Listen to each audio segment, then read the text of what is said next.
मेरा नाम है शुभम पांडे और आप देख रहे हैं योग अभियान टाइम्स। आज है 11 दिसंबर, यानी कि पूरे विश्व भर में आज मनाया जाता है इंटरनेशनल माउंटेन्स डे। इस दिवस को मनाने का अहम उद्देश्य यही है कि लोगों को पहाड़ों के बारे में, लोगों को पर्वतों के बारे में जागरूक किया जा सके, ताकि जो लाभ हम पर्वतों से प्राप्त करते हैं वो भरपूर मात्रा में कर सकें। आज वक्त की मांग बन चुकी है कि हम एनवायरमेंट कंजर्वेशन, पर्यावरण को साफ सुथरा रखने के बारे में ज्यादा से ज्यादा जागरूकता फैलाने की कोशिश करेंगे। तो यही वीडियो आज हम लोगों ने बनाई है इंटरनेशनल माउंटेन्स डे के ऊपर, जिसमें हम लोगों ने इनवाइट किया एक बहुत अच्छी माउंटेनियर जिनका नाम है निशा कुमारी। तो इस वीडियो को आप जरूर पूरा देखें और कई सारे इंटरेस्टिंग टॉपिक्स के बारे में हम लोगों ने बातचीत की है, जहां पर उन्होंने अपने एडवेंचर्स को बताते हुए माउंटेनियरिंग का एक्सपीरियंस लोगों को शेयर किया। इस वीडियो को जरूर पूरा देखें। तो सबसे पहले आपका बहुत बहुत स्वागत है योग अभियान टाइम्स में। तो हमारे दर्शकों के लिए अपने आप को सबसे पहले आप इंट्रोड्यूस करिए।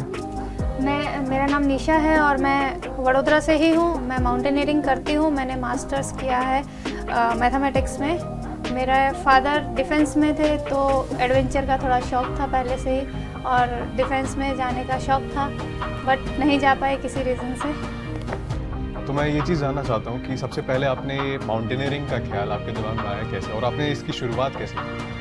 जब मैं छोटी थी तब भी मैं एडवेंचर स्कूल की तरफ से ट्रैकिंग कैंप्स में गई थी, और मास्टर्स में जब थी तो कॉलेज में हमारे एमएस यूनिवर्सिटी में एक प्रोग्राम चल रहा था प्रेरणा, और उसमें कुछ एडवेंचर एक्टिविटीज़ लगी थी। मैंने किया, मुझे बहुत अच्छा लगा। जो वहाँ पे करवा रहे थे, जिन्होंने ऑर्गेनाइज़ की थी वो एक्टिविटीज़, उनसे मैंने बात की। उन्होंने मुझे बोला कि आप एज अ वॉलंटियर, जब आपका मन करे, आपके पास टाइम हो, आप जा सकते हो एडवेंचर ट्रैकिंग में। तो मैंने वहाँ से स्टार्ट किया। जब मैं मास्टर्स फर्स्ट ईयर में थी तब से मैंने स्टार्ट किया था, और धीरे धीरे जब आगे आगे जैसे मुझे मौका मिला मास्टर्स कंप्लीट करने के बाद, मुझे पता लगा कि एडवेंचर माउंटेनियरिंग के कोर्सेज होते हैं, तो मैंने कोर्सेज किए, एक्सपीडिशंस करने स्टार्ट किए। ट्रैक्स तो कंटिन्यू थे ही, अभी भी कंटिन्यू चालू ही हैं मेरे ट्रैक्स। जहाँ मुझे जब मौका मिलता है मैं ट्रैकिंग में या एक्सपीडिशन में चले जाती हूँ। कोर्सेज मैंने किए थे, बेसिक माउंटेनियरिंग कोर्स किया था मैंने Jawaharlal Nehru institute of mountaineering and winter sports Kashmir से। एडवांस कोर्स किया था मैंने उत्तरकाशी से, नेहरू इंस्टीट्यूट ऑफ माउंटेनियरिंग से। और मैंने जो रॉक क्लाइंबिंग का कोर्स किया था मेरा, वो SVIM Swami Vivekananda institute of mountaineering से, माउंट आबू से किया था। और धीरे धीरे जैसे जैसे जो नॉलेज मिलती गई मुझे दूसरे लोगों से, मेरे एक कोच थे मेहुल जोशी सर, जो गुजरात के फर्स्ट एवरेस्टर थे, तो उन्होंने मुझे गाइड किया काफ़ी हद तक कि कैसे मुझे खुद को ट्रेन करना चाहिए माउंटेन्स के लिए, कैसे आगे कौन कौन से कोर्सेज करने चाहिए, कैसे कैसे आगे बढ़ना चाहिए। तो मैंने उस हिसाब से धीरे धीरे आगे बढ़ना शुरू किया। आपने अब तक के करियर में कितने जगहों पर आप ट्रैकिंग कर चुकी हैं? मैंने हिमाचल में काफ़ी ट्रैकिंग किया है, उत्तराखंड में भी काफ़ी किया है, लद्दाख में भी किया है, और नेपाल में भी रिसेंटली अभी किया था अभी। और मैंने ट्रैकिंग के अलावा मैं साइकिलिंग भी करती हूँ, तो मैंने मनाली से लेकर लद्दाख तक साइकिलिंग भी किया है। मतलब मैं ये भी जानना चाहता हूँ कि सबसे ज़्यादा डिफ़िकल्ट आपके लिए माउंटेनियरिंग के करियर में कौन सा ट्रैकिंग रहा? मेरा जो मनासलू का एक्सपीडिशन था, वो रिसेंटली अभी मैं नेपाल गई थी, उसका सबसे ज़्यादा डिफ़िकल्ट, यानी कि वो फेस ऐसा था कि बहुत डर भी लग रहा था, और फैमिली मेरी बहुत स्केयर थी यहाँ पे, क्योंकि वहाँ पे सिचुएशंस काफ़ी ऐसी हो गई थी कि एवलांच आ रहा था, और हम लोग कैंप 3 पे थे 6800 मीटर की हाइट पे, और वहाँ पे सिचुएशन ऐसी थी कि कैंप 3 से हम ऊपर भी नहीं जा सकते, क्योंकि ऊपर भी avalanches continue back to back आ रहे थे ड्यू टू फ्रेश स्नोफॉल और हैवी स्नोफॉल। और कैंप 3 से नीचे कैंप 2 और 1 के बीच में भी एवलांच आया था। तो व्यूअर्स के अंडरस्टैंडिंग के लिए आप क्या एवलांच को एक्सप्लेन कर सकती हैं? एवलांच जब बहुत ज़्यादा स्नो जब इकट्ठी हो जाती है एक जगह पे, तो ड्यू टू किसी भी चीज़ से, या तो साउंड से या किसी भी चीज़ से, विंड से वो ट्रिगर होती है, और वो बहुत सारी स्नो एक साथ जब फ्लो करना शुरू करती है, तो रास्ते में जो कुछ भी आता है वो सबको बहा के ले जाती है अपने साथ। कुछ भी बीच में बचना बहुत मुश्किल होता है, इसीलिए उसको बोलते हैं हम लोग एवलांच। तो जब आप सबसे मुश्किल भरा उसी वक्त था जब एवलांच आया था, उसको आप थोड़ा पूरी स्टोरी को आप थोड़ा एक्सप्लेन कर सकते हैं? हाँ, मैं जब कैंप 3 पे पहुंची थी, कैंप 3 पे पहुंच के हम लोगों को जब कैंप 4 और समिट कुछ के लिए जाना था, तो हम लोग वहाँ रुके। रात को वेदर बहुत ख़राब हुआ, स्नोफॉल बहुत ज़्यादा हुआ, तो हमें बोला गया कि हम लोग नेक्स्ट डे नहीं जा रहे हैं, हमें वहीं रुकना है। तो उस टाइम पे कैंप 3 से ऊपर एवलांच आया था और बेस कैंप पे भी बहुत बड़ा एवलांच आया था। तो उससे क्या था, जो लोगों को हानि नहीं पहुंची थी उस समय पे।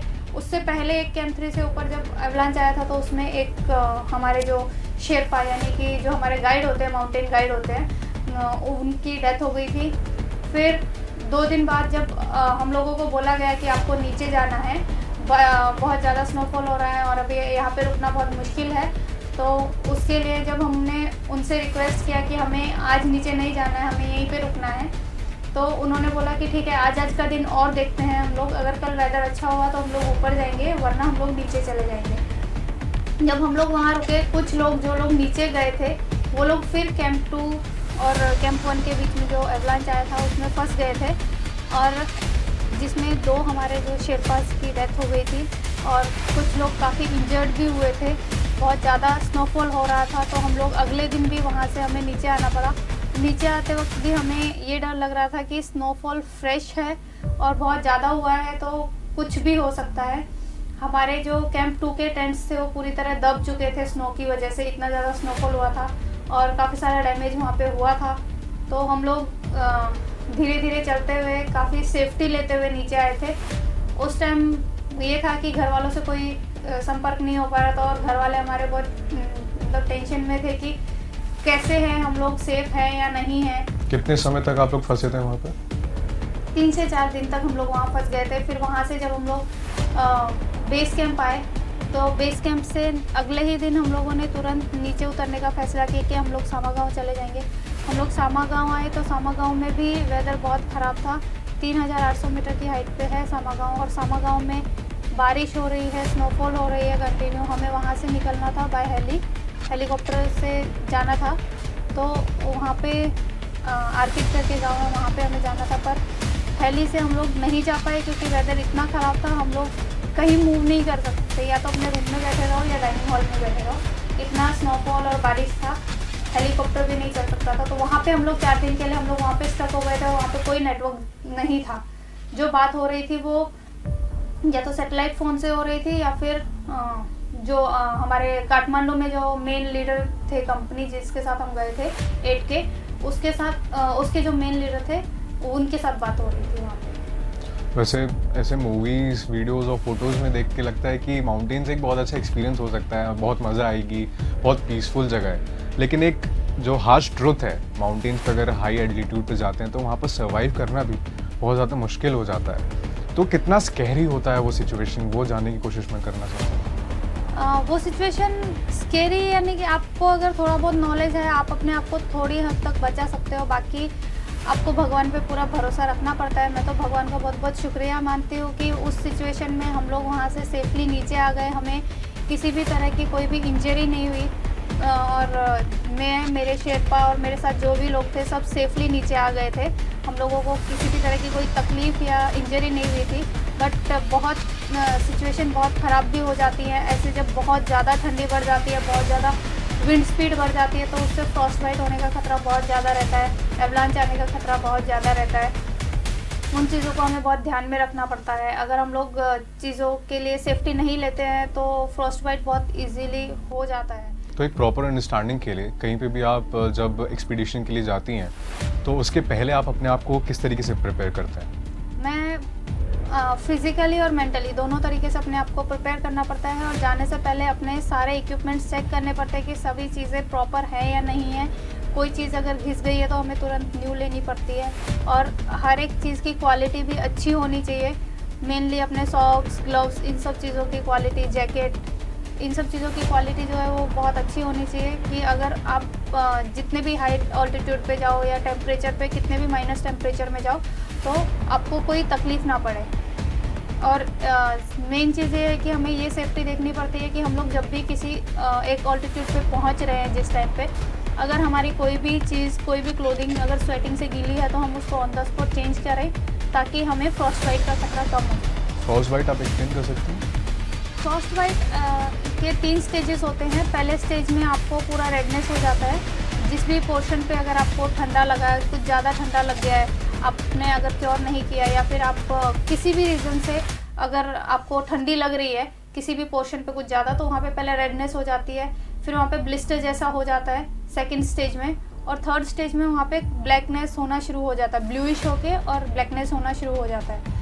तो हमें अगर हम उसको फर्स्ट और सेकंड स्टेज पे क्योर कर लेते हैं तो बच जाता है, अदरवाइज़ फिर वो बॉडी पोर्शन को हमें रिमूव करना पड़ता है अपने बॉडी पार्ट को। तो बहुत तरीके की चीज़ें हम लोग को ऑलरेडी प्रिपेयर करने पड़ेगी ताकि एक्सपीडिशंस में कोई दिक्कत ना आए ऐसे। तो आपने पहले जब हम लोग बात कर रहे थे तो आपने बताया था कि बहुत सारे मतलब ऐसा सिचुएशन भी होता है कि आपको डेड बॉडी को भी क्रॉस करना पड़ता है, क्योंकि वहाँ पर ऐसा है कि सिचुएशन जो रहती है आउट ऑफ कंट्रोल रहती है ना। अगर बाय चांस किसी की डेथ हो जाती है तो उसको ना तो नीचे ले जा सकते हैं, ना तो उसको ऊपर कैरी फॉरवर्ड कर सकते हैं। तो वो सिचुएशन में आप कैसे हैंडल करते हैं? उस चीज़ में जैसे मैंने आपको बताया कि हमें फिज़िकली और मेंटली दोनों तरीके से फिट रखना पड़ता है अपनी बॉडी को। तो जब हम अपने आप को मेंटली प्रिपेयर करते हैं तो ऐसी सिचुएशंस में हमें मेंटली फिट रहना पड़ता है। हम लोग अपने आप को अगर वहाँ पे डिमोटिवेट करेंगे तो फिर हम लोग आगे बढ़ना हमारे लिए बहुत मुश्किल हो जाता है। तो ऐसी सिचुएशन में हम लोगों को खुद से मोटिवेट करना पड़ता है कि नहीं, हमें आगे करना है। अभी उस सिचुएशन से ओवरकम करना कि अगर किसी की डेथ हमारे सामने हो रही है, तो अगर हम उस सिचुएशन से ओवरकम नहीं करेंगे तो हम आगे नहीं बढ़ पाएंगे, और हमें आगे बढ़ना है तो उस सिचुएशन से ओवरकम करना पड़ेगा। और उस बॉडी के साथ हम लोग आगे क्या कर सकते हैं, उसको नीचे ले जा सकते हैं या नहीं ले जा सकते, या उसका रेस्क्यू करवा सकते हैं या नहीं करवा सकते, वो चीज़ हम सोच सकते हैं, लेकिन आगे बढ़ना हमारे लिए उस टाइम पे बहुत ज़रूरी होता है। मैं एक और चीज़ आपसे जानने की कोशिश करता हूँ कि ये पूरा जो माउंटेनियरिंग का जो एक्सपीरियंस होता है वो अगर हम लोग बाकी कंट्री से कंपेयर करें इंडिया में, तो क्या ये माउंटेनियरिंग जो स्पोर्ट है इंडिया में कितना ज़्यादा पॉपुलर है, या फिर इसके लिए लोग अवेयर हो रहे हैं, कितने लोग इन्वॉल्व हो रहे हैं स्पोर्ट में? मैं वो चीज़ एक बार जानने की कोशिश करता हूँ। लोग अवेयर हो रहे हैं, बट ये जो स्पोर्ट्स है ये बहुत एक्सपेंसिव स्पोर्ट्स है, तो इसको अफोर्ड करना बहुत मुश्किल होता है। जैसे कि मैं अभी करना चाहती हूँ माउंट एवरेस्ट, तो बहुत कॉस्टली स्पोर्ट्स है, उसके लिए मिडिल क्लास लोगों के लिए बहुत मुश्किल होता है कि उस चीज़ को अफोर्ड कर सकें। स्पेशली फिर गर्ल्स को अगर फैमिली सपोर्ट करती है तो ही आप आगे बढ़ सकते हो, और इसके लिए आप लोगों को मेरे को ट्रेनिंग के लिए काफ़ी दिनों तक 2-2 महीने भी बाहर जाना पड़ता है। अभी मैं एक्सपीडिशन के लिए गई थी तो 1 महीना मैं लद्दाख में थी, फिर 1 महीना मैं नेपाल में थी। तो इतने टाइम के लिए आपको घर से बाहर भी रहना पड़ता है। उस चीज़ के लिए मेन आपको मेंटली और फैमिली की तरफ से सपोर्ट होना चाहिए। अगर आपको फैमिली की तरफ से सपोर्ट नहीं होगा तो आप नहीं कर पाओगे। और अभी के टाइम पे धीरे धीरे स्पोर्ट्स के लिए जब अवेयरनेस बढ़ रहा है तो लोग काफ़ी हद तक सपोर्ट कर रहे हैं बच्चों को कि इस फील्ड में भी आगे बढ़ें। आगे देखते हैं, बढ़ना चाहिए, लोग काफ़ी आगे बढ़ भी रहे हैं। अभी इंडिया में भी धीरे धीरे थोड़ा इस चीज़ के लिए तरक्की हो रही है, धीरे धीरे अच्छा हो जाएगा। क्योंकि आप इतने सारे एक्सपीडिशंस कर चुकी हैं, इतने सारे माउंटेन रेंजेस में आपने ट्रैकिंग किया हुआ है, तो जब ये क्लाइमेट चेंज और ग्लोबल वार्मिंग का मुद्दा उठता है तो क्या आपने ये चीज़ खुद प्रैक्टिकली देखा है वहाँ पर कि पॉल्यूशन और क्लाइमेट चेंज के कारण वहाँ पर बहुत ज़्यादा इफेक्ट पड़ रहा है चीज़ें? हाँ, ये चीज़ हमने देखी है। अभी हम लोग यहाँ से किसी भी एक्सपीडिशन में जाते हैं तो हम लोग गए थे, पहले लद्दाख में भी गए थे माउंट नून के लिए। तो जब हम ऊपर गए तो जो क्रिवासिस थे वो बहुत छोटे थे और बहुत कम क्रिवासिस जो थे वो ओपन हो रखे थे। जब हम वापस नीचे आ रहे थे तो हमने देखा कि गर्मी की वजह से जो क्रिवासिस थे वो बहुत बड़े हो गए थे। क्रिवास यानी कि एक खाई होती है 2 बर्फ़ के बीच में, तो वो क्रिवास बड़े हो गए थे और काफ़ी ज़्यादा बढ़ गए थे। जाते वक्त 2-3 थे तो आते वक्त तो बहुत ज़्यादा बढ़ गए थे और उनका साइज़ भी बढ़ गया था और नंबर भी बढ़ गया था। तो ऐसा ग्लोबल वार्मिंग की वजह से ऐसा बहुत ज़्यादा होता है। फिर जो पुराने ग्लेशियर्स हैं वो मेल्ट होके पूरा नीचे आ रहे हैं, तो वो सब चीज़ें मैंने देखी हैं। और ऐसा सब हर एक एक्सपीडिशन में ये सब चीज़ें देखने को मिलती हैं कि जब हम जाते हैं तो हमारा रास्ता अलग होता है, आते वक्त हमें रास्ता अलग बनाना पड़ता है क्योंकि क्रेवासेस का साइज़ बढ़ जाता है, उनको क्रॉस करना बहुत मुश्किल होता है। उसकी वजह से हमें दूसरा रास्ता चुन के और नीचे आना पड़ता है। चूँकि आज mountain day, international mountain day है और इस साल का जो थीम है वो है वुमेन मूव माउंटेन्स, तो क्या मैं ये चीज़ जानने की कोशिश करता हूँ कि फीमेल्स जो हैं इंडिया में वो कितना ज़्यादा अवेयर हैं स्पोर्ट को लेकर के, और बाई चांस अगर किसी को आगे बढ़ना है माउंटेनियरिंग के फील्ड में तो वो फर्स्ट स्टेप कैसे ले सकता है? सबसे पहला स्टेप तो होता है कि हम लोगों को फिजिकली फिट रहना चाहिए। इंडिया में गर्ल्स अवेयर हैं, हो रही हैं धीरे धीरे इस फील्ड के लिए। काफ़ी मेरे को भी मिलती हैं जो मेरे को पूछती हैं कि हमें क्या करना चाहिए, कैसे आगे बढ़ना चाहिए।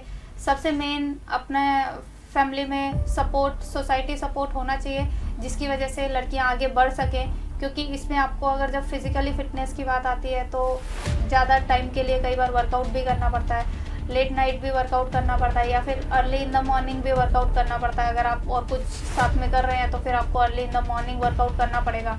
आप ऑफिस वगैरह कर रहे हो तो ऑफिस जाने से पहले आपको वर्कआउट करना पड़ेगा, या late in the evening workout करना पड़ेगा। सोसाइटी आपको सपोर्ट कर रही है, फैमिली आपको सपोर्ट कर रही है, तभी आप कर पाएंगे। जब आपको कहीं बाहर जाना है तो उसके लिए फिर आप किसी, अगर पहले शुरुआत जब आप करते हैं तो आपको छोटे छोटे ट्रैक्स से करनी पड़ती है। पहले फिजिकल फिटनेस बनाएंगे रनिंग वगैरह से, फिर धीरे धीरे छोटे छोटे ट्रैक्स से स्टार्ट करेंगे। जैसे धीरे धीरे हम हाइट गेन करना शुरू करेंगे कि पहले हमने किया हम छोटे ट्रैक्स पे गए, 2-4 दिन के ट्रैक्स पे गए, फिर और थोड़ा लंबा लिया, 4-5 दिन का ट्रैक किया, उसमें हमने थोड़ी और हाइट उससे ज़्यादा गेन की, ताकि हमारी बॉडी उसके हिसाब से तैयार हो और हमारे जो लंग्स है उसके हिसाब से तैयार होते जाए। फिर जैसे जैसे हम लोग आगे बढ़ते हैं उसमें कोर्सेज आ जाते हैं, तो उसके कोर्सेज करने चाहिए ताकि आपको नॉलेज मिले कि आपको रॉक्स में कैसे अपने आप को ट्रेन करना है। रॉक्स में अगर चढ़ना हो या कुछ भी रॉक्स के लिए कुछ भी करना हो रॉक्स में तो आप कैसे करोगे, आइस में करना है तो आइस में कैसे करोगे, और स्नो में करना है तो स्नो में कैसे करोगे, या फिर आपके ऊपर कोई आपत्ति आ रही है या आपदा आ रही है तो आप उसमें खुद को कैसे बचाओगे, अपने साथियों को कैसे बचाओगे। तो वो सब कुछ सिखाया जाता है, वो टेक्निक्स सिखाई जाती हैं कि अगर आपको स्नो में बेस बनाना है या फिर आपके पास कुछ नहीं है तो आप कैसे खुद की मदद और अपने साथ वालों की मदद कर सकते हो। तो कोर्सेज में वो सब कुछ सिखाया जाता है, वो कोर्सेज करने चाहिए। उसके बाद धीरे धीरे छोटी हाइट से 5000, 5500, 6000 ऐसे इतने मीटर्स की हाइट से हम लोगों को ट्रैकिंग एक्सपीडिशन स्टार्ट करनी चाहिए। जैसे जैसे ऑल्टीट्यूड बढ़ते जाता है वैसे वैसे ऑक्सीजन लेवल जो होती हैं वो धीरे धीरे बहुत रैपिडली डिक्लाइन होने लगती है। तो ऐसा साइंटिफिकली भी प्रूवन है कि जैसे जैसे ऑल्टीट्यूड इंक्रीज़ होता है तो लंग्स में जो ऑक्सीजन की सप्लाई होती है वो कम हो जाती है, जिस कारण से जो ब्रेन है वो हेलुसिनेट करने लगता है, ऐसी चीज़ें देखने लगता है जो असल में होती भी नहीं है। तो कितना हार्शेस्ट कंडीशन वो होता है, उस वक्त क्या ट्रेनिंग दी जाती है उस चीज़ से ओवरकम करने के लिए, ऑक्सीजन लेवल्स जो वेरी करते हैं उस चीज़ से निपटने के लिए किस तरीके से ट्रेन किया जाता है और क्या क्या हेल्थ इश्यूज फेस करना पड़ता है इन टफेस्ट एक्सपीडिशंस में? सबसे पहले कि जैसे हम लोगों का ऑल्टीट्यूड बढ़ता है तो सबसे पहली जो प्रॉब्लम आती है वो AMS की होती है, ऑल्टीट्यूड सिकनेस, माउंटेनियरिंग सिकनेस, जिससे आपको हेडेक होगा या वॉमिटिंग होगा, नोजिया जैसा। तो वो सब चीज़ें जब अपने को पता लगती है तो हमें उसी टाइम पे उसको क्योर कर लेना चाहिए, उसको आगे नहीं बढ़ाना चाहिए, क्योंकि इससे पहले AMS होगा, फिर आगे जो बीमारियां हैं वो ज़्यादा बढ़ भी जाती हैं कई बार अगर हम लोग उसको उसी टाइम क्योर नहीं करते। माउंटेन्स का सबसे पहला और सबसे अच्छा उपाय यही है कि अगर आपको कोई प्रॉब्लम ऊपर हो रही है, AMS भी हुआ, तो आपको तुरंत डिसेंड कर जाना चाहिए, नीचे वापस आ जाना चाहिए, ताकि कम से कम 1000 मीटर का हमें नीचे आना चाहिए, ताकि उससे हमारी बॉडी जो है वापस जिस माहौल में थी, जिस टेम्परेचर पे थी और जिस ऑक्सीजन लेवल पे थी उस लेवल पे थोड़ा और प्रिपेयर हो। और अगर आप उसके बाद काफ़ी अच्छा फील कर रहे हैं तो आप 1-2 दिन रुक के फिर वापस ऊपर जा सकते हैं। तो उसमें क्या है, आप डॉक्टर को बता सकते हैं, डॉक्टर आपको राय देगा। अगर डॉक्टर ने आपको राय दिया कि हाँ अभी आप ठीक हो, एकदम ठीक हो, आप आगे जा सकते हो, तो आप आगे भी बढ़ सकते हो। लेकिन उस कंडीशन पे और उस हाइट पे ऐसा रिस्क नहीं लेना चाहिए जब हमें पता लग रहा है कि हमें कोई प्रॉब्लम हो रही है और उस प्रॉब्लम को लेके हम लोग छुपा रहे हैं दूसरों से, क्योंकि वहाँ पे हमारे साथ जो हैं वो हमारे जो गाइड हैं, हमारे शेरपास हैं, वही होते हैं। उसके अलावा मेन जैसे जैसे हाइट पे जाते हैं हमारे साथ डॉक्टर्स की अवेलेबिलिटी कम हो जाती है। तो जैसा हम लोगों को बोला जाता है कि कोई भी चीज़, कोई भी प्रॉब्लम वहाँ पे हमें छुपानी नहीं होती है किसी भी तरह की। अगर हम छुपाते हैं तो वो हमारे लिए ही जानलेवा बन सकती है। तो कोई भी प्रॉब्लम जैसे AMS है वो आगे जाके हैपो और हैको, सेरिब्रल और हमारी पल्मोनरी प्रॉब्लम्स में कन्वर्ट हो सकती है और उससे डेथ के चांसेस, अपनी ही जान को खतरा बढ़ जाता है। तो हमें अपनी जान पे खतरा बढ़ाना नहीं चाहिए। और जैसा हमें पता है कि AMS हो या कोई भी प्रॉब्लम अगर हाई ऑल्टीट्यूड पे आपको ऑक्सीजन की वजह से हो रही है तो आपको नीचे वापस आना चाहिए।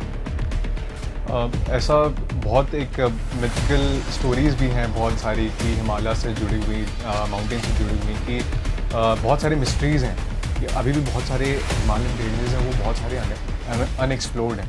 तो उसको लेकर के भी काफ़ी ज़्यादा लोग हाइप क्रिएट करके रखे हुए हैं कि वहाँ पर हिमालयन येती रहता है, एक बहुत बड़ा विशालकाय शरीर है उसका, भालू जैसा दिखता है, इंसानी शरीर है। तो ऐसे कई बहुत सारी स्टोरीज़ भी आपने सुनी होंगी, तो आपने कभी वो चीज़ देखा है असल में ऐसा कुछ होते हुए? नहीं, वैसा कुछ नहीं देखा है। और माउंटेन्स में जो माउंटेन एनिमल्स जो होते हैं वो भी बहुत कम, रेयरली देखने को मिलते हैं। जहाँ पे पब्लिक होती है वहाँ पे वो भी बहुत रेयरली कभी दिखते हैं। लोग बोलते हैं कि हार्म करते हैं, ऐसा वैसा। मैंने आज तक ये सब नहीं देखा है अपनी लाइफ में। सबसे वियर्ड स्टोरी आपको किसी ने बताई हो हिमालय से या फिर माउंटेन से जुड़ी हुई? वियर्ड स्टोरी नहीं, मतलब ऐसा कुछ मेरे साथ कभी हुआ नहीं है। भगवान ने अभी तक मुझे जहाँ तक रखा है बहुत सेफ रखा है अपनी गोद में। जब भी मैं माउंटेन्स में जाती हूँ मुझे वहाँ पे हमेशा जाके सुकून ही मिला है हमेशा। मतलब ऐसा कभी इतना डर मुझे कभी इस हिसाब से नहीं लगा है। मैं भगवान की गोद में ऊपर जाके एकदम सेफ और अच्छे से सुकून से ही रही हूँ। तो मैं एक चीज़ फाइनली आपसे ये पूछता हूँ कि आपके लिए क्लाइंबिंग करना, आपके लिए माउंटेनियरिंग करना आपके लिए कितना इम्पोर्टेंट है? मेरे को माउंटेन्स में जाने के बाद बहुत ज़्यादा सुकून मिलता है, बहुत ज़्यादा अच्छा लगता है। और मेरे दिल को जब सुकून मिलता है वो काम करने में मुझे बहुत अच्छा लगता है, इसलिए मैं माउंटेनियरिंग करती हूँ। मुझे उस चीज़ में बहुत मज़ा आता है। सुकून मिलना भी ठीक है, मज़ा आना भी बहुत अच्छी चीज़ होती है। जिस चीज़ को करने से मुझे बहुत अच्छा लगे, मज़ा आए और उस चीज़ को करने से मुझे कोई प्रॉब्लम नहीं हो रही है तो वो चीज़ करने में मुझे बहुत अच्छा लगता है। तो एक फाइनल एडवाइस जो आप न्यू माउंटेनियर्स को देना चाहती हूँ या फिर जो लोग चाहते हैं कि मैं माउंटेनियरिंग की फील्ड में आगे बढ़ूँ, वो क्या होगा? मैं ये एडवाइस दूंगी कि अगर आप इस चीज़ के लेके आगे बढ़ना चाहते हो तो थोड़ा फैमिली को भी पहले बताना पड़ता है कि इसमें क्या क्या रिस्क आ सकते हैं और क्या क्या नहीं हो सकता, तो वो चीज़ें बता देनी चाहिए। फिर आप जब शुरू कर रहे हो तो फिर एक 0 लेवल से स्टार्ट करके, और कभी भी इस चीज़ में कोई भी एटीट्यूड वाली चीज़ नहीं होनी चाहिए आपके अंदर। क्योंकि जब आप हाइट पे जा रहे हो आपका सबसे मेन होता है कि आपकी मेंटल स्ट्रेंथ जो होती है वो आपको कामनेस बहुत ज़्यादा रखनी पड़ती है। जैसे जैसे बॉडी में ऑक्सीजन की कमी होती है हमें अपनी बॉडी हाइपर होना शुरू हो जाती है, तो छोटी छोटी बातों पे गुस्सा आना लग जाता है। तो अपने सबसे मेन चीज़ जो है वो हमें मेंटली प्रिपेयर होना पड़ता है। इसलिए फैमिली का सपोर्ट होना सबसे ज़्यादा ज़रूरी है और हर किसी को स्पोर्ट्स में इन्वॉल्व रहना चाहिए। स्पोर्ट्स के साथ साथ ये भी बहुत अच्छा स्पोर्ट्स है, तो हर किसी को इस चीज़ के लिए सपोर्ट भी करना चाहिए। माउंटेन्स को हम लोग साफ कैसे रख सकते हैं? क्योंकि मेन हम लोग माउंटेन डे इसलिए मनाते हैं ताकि लोग जाने कि माउंटेन्स को भी हमें कंजर्व करना बहुत ज़्यादा ज़रूरी है। तो आप बता सकते हैं कि आप पूरे प्रोसीजर में आप क्या क्या स्टेप्स लेती हैं ताकि एक माउंटेन पॉल्यूट ना हो? मैं ऐसा करती हूँ कि जब भी मैं माउंटेन्स में जाती हूँ मैं मेरे साथ एक गार्बेज बैग रखती हूँ अलग से, जिसमें मेरा तो जो भी गार्बेज वेस्ट रहता है वो उसमें डालती हूँ। और अगर मुझे ऑन द वे कुछ छोटा मोटा प्लास्टिक या कुछ भी मिलता है तो मैं उसको उठा के उस बैग में डाल देती हूँ और रिटर्न में उसको पूरा नीचे तक वापस लेके आती हूँ। और ऐसा मैंने हर एक, जब भी मैं खुद ट्रैकिंग करवाती हूँ तो भी मैं अपने जो साथ जिन लोगों को लेके जाती हूँ उन लोगों को भी ये चीज़ बताती हूँ। और हर किसी को एक एक गार्बेज बैग दिया जाता है कि अगर आप दूसरे का गार्बेज नहीं उठा रहे हो तो एटलीस्ट अपना जो गार्बेज है उसको कहीं पे भी फेंको मत, और उसको अपने साथ अपने गार्बेज बैग में रख के और वापस नीचे लेके आओ। क्योंकि उतनी हाइट पे उतने टेम्परेचर में कोई भी चीज़ डिकम्पोज नहीं होती है। जो चीज़ डिकम्पोजेबल है वो भी वहाँ पे डिकम्पोज नहीं होती है। तो ये सब चीज़ें तो वहाँ पे प्लास्टिक और ये सब तो वहाँ पे बिल्कुल भी डिकम्पोज नहीं होगा। इसलिए वो सब चीज़ें हमें वापस नीचे लेके आनी चाहिए ताकि नेचर को कोई भी नुकसान ना पहुँचे हमारी वजह से। बहुत बहुत शुक्रिया हमारे साथ जुड़ने के लिए। उम्मीद करते हैं कि हमारे व्यूअर्स इस पूरे एपिसोड से बहुत कुछ सीखे होंगे। तो बहुत बहुत शुक्रिया। आने वाले कुछ एपिसोड में भी हम ज़रूर माउंटेन्स के बारे में और बात करेंगे। धन्यवाद। धन्यवाद।